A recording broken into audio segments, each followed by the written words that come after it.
Bonjour. Alors, imaginez-vous tranquillement en train de scroller vos réseaux sociaux et soudain une crypto explose. Les chiffres grimpent sous vos yeux, tout le monde en parle, les gains sont incroyables. Et là, une pensée vous traverse l'esprit. Oh purée, si seulement j'avais investi la semaine dernière. Cette petite voix dans votre tête commence à s'emballer. Vous sentez votre cœur s'accélérer, une montée d'excitation mêlée à une pointe de peur. Oh purée, je peux pas passer à côté de ça, c'est pas possible. Le cœur bat de plus en plus vite, vos mains deviennent moites. Vous vous dites que c'est peut-être votre chance, celle que vous attendez depuis des mois. Plus vous attendez, plus l'impression que le train part sans vous devient insupportable. Vous vous sentez mal, mais vraiment mal. Alors sans même prendre le temps de réfléchir, vous ouvrez votre application et en quelques clics, c'est fait. Vous achetez, persuadé d'avoir embarqué dans le train gagnant. Pas de temps pour l'analyse, ni pour peser le pour et le contre. L'opportunité, elle est là et vous refusez de la manquer. C'est maintenant. Vous avez déjà manqué une partie des gains, mais il est hors de question de laisser passer le reste. Et puis, quelques jours passent, la crypto ralentit, elle stagne, puis elle commence à chuter. Puis c'est à ce moment précis que vous vous sentez perdu. Mais qu'est-ce que je fais maintenant? Vous restez accroché à l'espoir que ça va remonter. Mais au fond de vous, il y a une autre peur qui est en train de grandir. Est-ce que je viens de tout perdre là? Le marché continue de s'effondrer et bientôt votre investissement s'évapore sous vos yeux.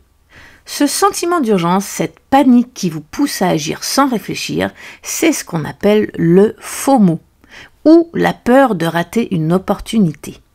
C'est l'une des émotions les plus dangereuses pour un investisseur. Elle vous pousse à croire que chaque montée est votre seule chance de réussir tout en vous aveuglant sur les risques. Dans cette vidéo, nous allons plonger au cœur du FOMO. Pourquoi cette peur vous pousse-t-elle à prendre des décisions impulsives, souvent regrettables d'ailleurs, et comment elle sabote vos investissements, et surtout, on verra par la suite quelles sont les stratégies concrètes pour ne plus tomber dans ce piège émotionnel et reprendre le contrôle de vos décisions financières. Alors restez avec moi jusqu'à la fin pour reprendre le contrôle sur vos finances.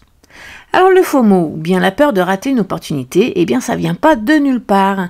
Il puise ses racines dans plusieurs émotions profondes, souvent inconscientes, qui nous influencent depuis l'enfance.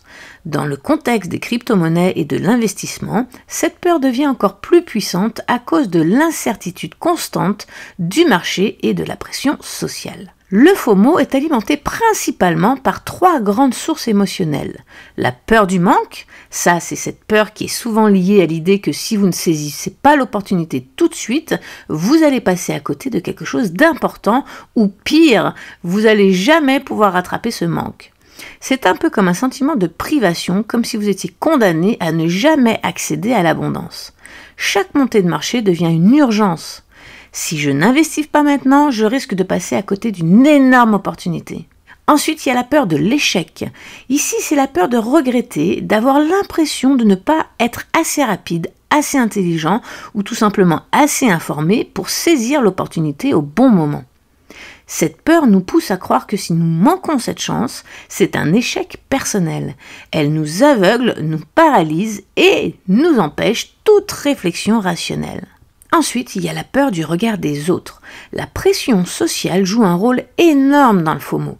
Lorsque vous voyez vos amis, votre entourage ou même des inconnus sur les réseaux sociaux réussir et réaliser des gains, une peur s'installe, celle de ne pas être à la hauteur, de passer à côté d'une opportunité qui pourrait littéralement changer votre vie pendant que les autres la saisissent. Eh bien vous vous sentez vulnérable, laissé de côté, même presque insignifiant. L'orgueil entre alors en jeu. Vous craignez d'être vu comme celui ou celle qui a raté la bonne occasion et cette peur vous pousse à agir précipitamment sans la moindre stratégie. Alors je rappelle que cet épisode fait partie d'une série dédiée à la maîtrise de vos émotions en matière d'investissement. Dans l'épisode 1, nous avons exploré les réactions chimiques dans le corps face à la peur et comment elles peuvent court-circuiter notre capacité à réfléchir calmement. Dans l'épisode 2, on se concentre plus sur la création des croyances limitantes, ces idées profondément ancrées qui influencent toutes nos décisions.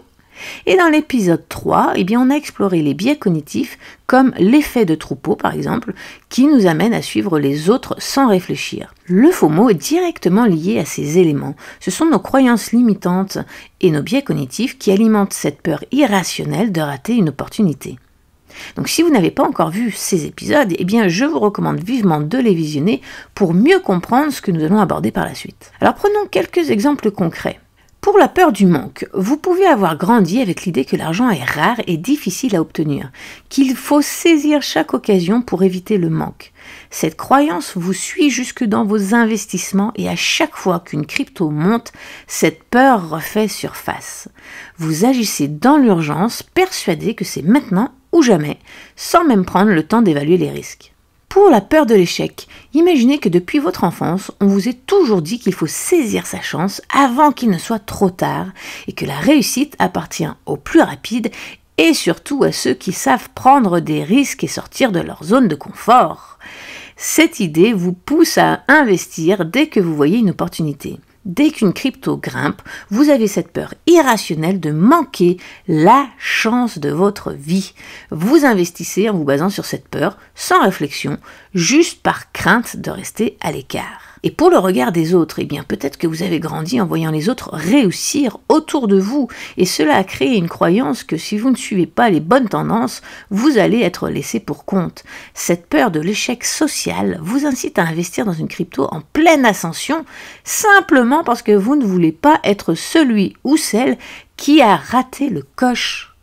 Dans ces moments, la réflexion passe au second plan et l'impulsivité prend le dessus. On ne veut pas être le dindon de la farce. Alors bien sûr, il y a d'autres peurs qui peuvent entrer en ligne de compte, comme par exemple la peur de l'incertitude, où l'idée de ne pas savoir ce que l'avenir vous réserve vous pousse à agir rapidement par crainte de perdre le contrôle de la situation. Il y a aussi la peur de l'injustice, ce sentiment que les autres ont toujours plus de chances ou d'opportunités et que vous devez saisir cette occasion coûte que coûte pour compenser ce que vous estimez être un désavantage. Vous êtes toujours celui qui n'a pas de chance dans la vie. On peut également mentionner la peur de l'exclusion, où l'idée de ne pas faire partie du groupe de ceux qui réussissent vous pousse à suivre la tendance sans réfléchir. Puis il y a aussi la peur de l'insécurité financière, qui peut jouer un rôle clé, cette angoisse de ne pas en avoir assez pour subvenir à vos besoins futurs, vous poussant à prendre des risques dans l'espoir de sécuriser votre avenir. Il existe encore bien d'autres peurs sous-jacentes qui peuvent alimenter le FOMO. C'est pourquoi, pour éliminer cette peur, il est essentiel de prendre le temps de vous poser et de lister toutes les peurs qui vous animent quand vous pensez au FOMO. Chacun d'entre nous a des peurs sous-jacentes différentes et c'est précisément pour cette raison qu'il n'existe pas de solution universelle. Les solutions dépendront des sources de peur qui vous poussent à céder au FOMO, mais ces peurs sont propres à chacun. C'est d'ailleurs pour cette raison que je suis en train de mettre en place un podcast gratuit en collaboration avec une thérapeute professionnelle et ensemble, nous allons passer en revue toutes les peurs liées à l'investissement afin de vous fournir des outils, des réponses et une aide concrète pour vous débarrasser de chacune de ces peurs. Je vous invite donc à vous abonner à la liste de diffusion pour être informé dès que le podcast sera prêt. Le lien se trouve dans la description. Une fois que vous aurez identifié vos peurs, vous pourrez écouter le podcast correspondant et accéder aux solutions adaptées pour vous libérer de ces blocages. Et je le redis, le FOMO dépend de sources de peurs différentes et je peux très bien faire du FOMO pour X raisons et vous pouvez très bien faire du FOMO pour X autres raisons. Le résultat concret, c'est qu'on fait tous les deux du FOMO, mais pas pour les mêmes raisons. Et c'est les raisons qu'il faut soigner, pas le comportement du FOMO. Une fois que vous aurez réglé les sources sous-jacentes au FOMO, vous ne ferez automatiquement plus de FOMO. Alors après avoir identifié les peurs sous-jacentes qui alimentent le FOMO, il est crucial de savoir comment les gérer efficacement. Chaque solution doit être spécifiquement liée à la peur qu'elle cherche à résoudre. Voici comment vous pouvez traiter ces peurs en profondeur et poser des actions concrètes pour reprendre le contrôle de vos décisions. Alors, par exemple, pour surmonter la peur du manque, cette peur vous pousse à croire que si vous ne saisissez pas immédiatement une opportunité, vous ne la retrouverez jamais. Mais le marché, et surtout celui des crypto-monnaies, est cyclique. Il est donc important de comprendre que les opportunités reviennent toujours. Pour gérer cette peur, apprenez et analysez les tendances historiques. En étudiant les cycles du marché, vous réaliserez que même après des chutes des montées spectaculaires reviennent. Il y a toujours des poissons dans la rivière, toujours. Alors prenons un exemple concret. Si vous avez raté la montée d'une crypto, cela ne signifie pas que vous avez perdu votre chance pour toujours. En apprenant à lire les cycles, vous saurez qu'il est possible d'entrer à un moment plus opportun sans agir dans l'urgence et donc de faire beaucoup plus de gains. Pour surmonter la peur de l'échec, cette peur qui vous pousse à croire que si vous manquez une opportunité, cela vous prouve que vous n'êtes pas assez compétent. Mais l'échec fait partie intégrante de l'investissement. C'est comme ça qu'on apprend. Donc en réévaluant votre perception de l'échec, vous transformerez chaque décision en une opportunité d'apprentissage. Ne voyez pas l'échec comme un jugement sur vos capacités, mais plutôt comme un moyen de vous améliorer. Un exemple concret, au lieu de vous précipiter pour acheter une crypto en plein boom, posez-vous la question: qu'est-ce que j'apprendrai de cette situation, que cela réussisse ou non? Cela vous permet de retirer la pression et de voir l'investissement comme un processus. On apprend toujours par ses erreurs, mais encore faut-il analyser ses erreurs et accepter ses erreurs. Voyons maintenant comment surmonter la pression sociale. Eh bien, le FOMO est souvent déclenché par la peur d'être laissé pour compte quand les autres semblent réussir. Et on a un sentiment d'infériorité extrêmement désagréable. Eh bien ici, la solution, c'est de vous déconnecter du regard des autres. Rappelez-vous que leur succès apparent ne reflète pas forcément la réalité. En vous concentrant sur votre propre stratégie, vous réduisez cette pression externe. Un exemple concret, plutôt que d'investir parce que vos amis ou des influenceurs partagent leur succès, demandez-vous plutôt: est-ce que j'investis en fonction de mes objectifs? Ou est-ce que je veux suivre la foule? Est-ce que je veux prouver quelque chose? Ou est-ce que j'ai une stratégie en béton? Si la réponse est que vous suivez la tendance, ou que vous voulez prouver quelque chose, c'est un signal flagrant pour ralentir et repenser votre décision. Et pour vous déconnecter du regard des autres, je ne peux que vous inciter à regarder le podcast, ou en tout cas à écouter le podcast que l'on va faire, parce que ça, c'est une peur qu'on a tous, et c'est très difficile à se détacher de ce regard. Ensuite, vous pouvez poser des actions concrètes. Par exemple, l'éducation financière. La peur vient souvent de l'inconnu, pour ne pas dire tout le temps d'ailleurs. Si vous ne comprenez pas les bases des marchés financiers, vous serez tenté d'agir sans réfléchir, alors qu'en apprenant les fondamentaux, vous aurez plus de contrôle sur vos décisions. Donc la solution, c'est très simple. Suivez une formation continue pour comprendre comment les marchés fonctionnent et analyser les tendances passées. Vous constaterez que les opportunités reviennent régulièrement, ce qui vous évitera d'agir dans la panique. Et apprenez également à utiliser les indicateurs techniques qui peuvent vous aider à identifier les moments opportuns pour acheter ou vendre, et ainsi prendre des décisions bien plus éclairées et surtout beaucoup moins impulsives. Et bien évidemment, apprenez les cycles. Il y a des cycles. Alors, dans le monde des crypto-monnaies, c'est des cycles de 4 ans. Donc, avec des phases d'achat, des phases de vente, des phases d'attente. Apprenez ça, c'est primordial. Ensuite, il faut établir un plan d'action. Une stratégie claire permet de neutraliser les émotions impulsives. Un plan vous ancre dans une réalité rationnelle, loin des montées d'adrénaline. Donc la solution, elle est simple. Définissez des objectifs financiers clairs pour le court, le moyen et le long terme. Par exemple, séparez votre budget pour le day trading, votre budget pour le swing trading et votre budget pour le holding, pour ne pas confondre des stratégies risquées avec des investissements long terme. Ça ne se mélange pas. C'est des stratégies différentes avec des budgets différents. Rédigez vos stratégies à l'avance avec des critères de sélection, un budget, des seuils de perte et des seuils de gain. Et tenez-vous-y! Cela évite de vous laisser emporter par la volatilité du marché. Ensuite, il y a la diversification. Le FOMO pousse souvent à investir massivement dans un seul actif, croyant que c'est le bon, c'est lui qui va me rendre riche. Mais la diversification réduit le risque et vous protège des pertes soudaines. La solution à appliquer est bien simplement répartissez vos investissements dans différents secteurs et actifs pour réduire le risque global. Si une crypto chute, une autre peut compenser la perte. Ne mettez jamais tout dans un seul actif. Il faut aussi fixer des limites. Sans des règles claires, vous risquez de laisser vos émotions guider vos décisions. En fixant des seuils de perte et de gain à l'avance, vous évitez les réactions impulsives. Donc la solution est bien utiliser des ordres stop-loss pour limiter les pertes et des take-profit pour sécuriser les gains. Cela vous permet de gérer automatiquement vos positions sans être pris dans la volatilité émotionnelle des marchés. Même dans le holding, fixez des limites pour savoir quand accepter une perte et quand vendre. Parce qu'une des plus grosses erreurs que les investisseurs font, c'est de ne pas vendre au bon moment. On pense toujours que ça va aller plus haut, on est attiré par l'appât du gain et on vend jamais. Et au final, au lieu de récupérer des profits tout au long de la montée, on se retrouve à vendre en panique parce qu'on n'a pas vendu au bon moment et on passe à côté d'énormes gains. Il faut aussi pratiquer la patience et la discipline.